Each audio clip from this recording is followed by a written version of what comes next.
नमस्कार मंडळी, प्रथमतः आपल्या सर्वांचे देसले स्पीक्समध्ये हार्दिक स्वागत करतो.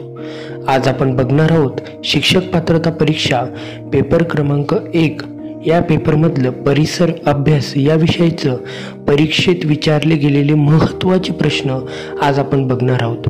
तर चला सुरुवात करूया.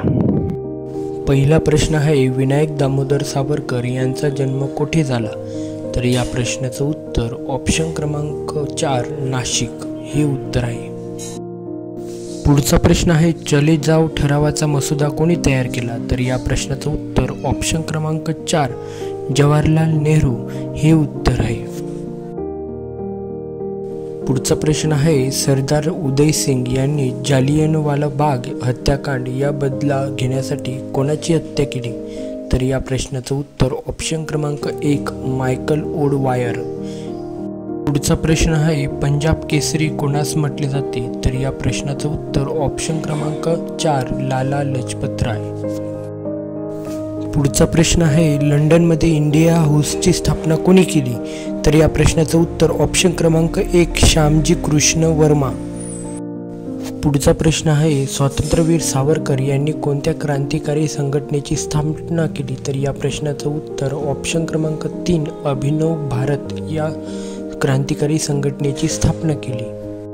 पुढचा प्रश्न आहे, कोणत्या क्रांतिकारकाने जॅक्सन या जुलमी अधिकाऱ्याचा वध केला? तर या प्रश्नाचं उत्तर ऑप्शन क्रमांक 1 अनंत कान्हेरे या क्रांतिकारकाने जॅक्सन या जुलमी अधिकाऱ्याचा वध केला. पुढचा प्रश्न, स्वातंत्र्यवीर सावरकर यांचे जन्मस्थळ नाशिक जिल्ह्यात कोठे आहे? तर या प्रश्नाचं उत्तर ऑप्शन क्रमांक 2 भगूर या ठिकाणी आहे. पुढचा प्रश्न आहे, जॅक्सनचा वध करणारे अनंत कान्हेरे कोणत्या संघटनेशी संबंधित होते? तर या प्रश्नाचं उत्तर ऑप्शन क्रमांक 1 अभिनव भारत या संघटनेशी संबंधित होते. पुढचा प्रश्न आहे, महाराष्ट्रात इंग्रजांविरुद्ध सशस्त्र लढा सर्वप्रथम कोणत्या क्रांतिकारकाने दिला? तर या प्रश्नाचं उत्तर ऑप्शन क्रमांक 1 वासुदेव बळवंत फडके यांनी दिला. पुढचा प्रश्न आहे, कोणत्या कमिशनच्या विरोधात केलेल्या निदर्शनात जखमी झालेल्या लाला लजपतराय यांचा मृत्यू झाला?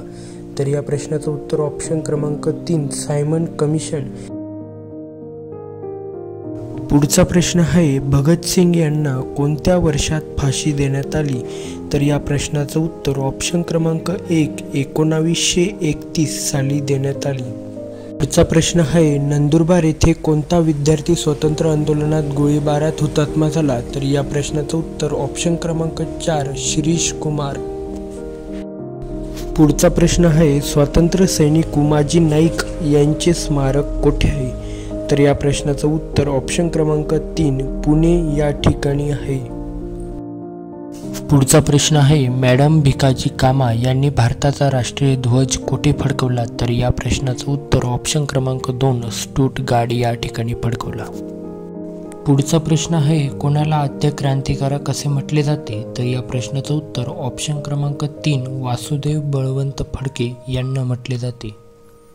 पुढचा प्रश्न आहे, आद्य क्रांतिकारक वासुदेव बळवंत फडके यांचे वकीलपत्र कोणी घेतले?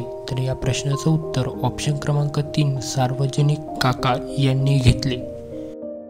पुढचा प्रश्न, आझाद हिंद सेनेने अंदमान आणि निकोबार बेटे जिंकून त्यास काय नाव दिले? तर या प्रश्नाचं उत्तर ऑप्शन क्रमांक 3 शहीद आणि स्वराज्य हे नाव दिले. पुढचा प्रश्न आहे, 50 वर्ष ब्रिटिश राज्य तोवर टिकेल तर ना हे उद्गार खालीलपैकी कोणाचे आहे? तर या प्रश्नाचं उत्तर ऑप्शन क्रमांक 2 स्वातंत्र्यवीर सावरकर यांचं आहे. पुढचा प्रश्न, महाराष्ट्राच्या कोणत्या जिल्ह्यात स्वातंत्र्य लढ्यातील तुफान सेना स्थापन झाली? तर या प्रश्नाचं उत्तर ऑप्शन क्रमांक 3 सातारा या जिल्ह्यात झाली. पुढचा प्रश्न आहे, पुण्याच्या कोणत्या महाविद्यालयीन विद्यार्थ्याने व्हॉटसन या हंगामी गव्हर्नर व गोळ्या झाडल्या? या प्रश्नाचं उत्तर ऑप्शन क्रमांक 2 वासुदेव बळवंत गोगाटे यांच्यावर झाडल्या. पुढचा प्रश्न आहे, 1857च्या सातारा राजगृहाच्या कटाचे प्रमुख सूत्रधार कोण होते? तर या प्रश्नाचं उत्तर ऑप्शन क्रमांक 1 रंगो बापूजी हे होते. पुढचा प्रश्न आहे, कोणती संस्था क्रांतिकारी राष्ट्रवादीशी संबंधित होती? तर या प्रश्नाचं उत्तर ऑप्शन क्रमांक 3 अभिनव भारत ही संबंधित होती. पुढचा प्रश्न, 1925 मध्ये उत्तर प्रदेशातील काकोरी कटाशी कोणती क्रांतिकारी संघटना संबंधित होती? तर या प्रश्नाचं उत्तर ऑप्शन क्रमांक 2 हिंदुस्थान रिपब्लिकन असोसिएशन ही होती. पुढचा प्रश्न आहे, चितगाव येथील शस्त्रक्रियावरील हल्ल्यांची योजना कोणी आखली होती? तर या प्रश्नाचं उत्तर ऑप्शन क्रमांक 3 सूर्यसेन यांनी आखली होती. पुढचा प्रश्न आहे, खालीलपैकी कोण महाराष्ट्रातील पहिले सशस्त्र क्रांतिकारक आहे? तर या प्रश्नाचं उत्तर ऑप्शन क्रमांक 3 वासुदेव बळवंत फडके. पुढचा प्रश्न आहे, क्रांतिकारक चाफेकर बंधू यांचे जन्मस्थान खालीलपैकी कोणते आहे? तर या प्रश्नाचं उत्तर ऑप्शन क्रमांक 2 चिंचवड हे गाव आहे. पुढचा प्रश्न आहे, सर कर्झन वायली या ब्रिटिश अधिकाऱ्याची हत्या करणाऱ्या क्रांतिकारकाचे नाव काय आहे? तर या प्रश्नाचं उत्तर ऑप्शन क्रमांक 4 मदनलाल धिंग्रा हे आहे. पुढचा प्रश्न आहे, चाफेकर बंधूंनी खालीलपैकी कोणाची हत्या केली आहे? तर या प्रश्नाचं उत्तर ऑप्शन क्रमांक 1 रॅड याची हत्या केलेली आहे. पुढचा प्रश्न आहे, इतिहासात लाल बाल पाल मध्ये पाल म्हणजे कोणते क्रांतिकारक होते? तर या प्रश्नाचं उत्तर ऑप्शन क्रमांक 1 बिपिन चंद्र पाल हे उत्तर आहे.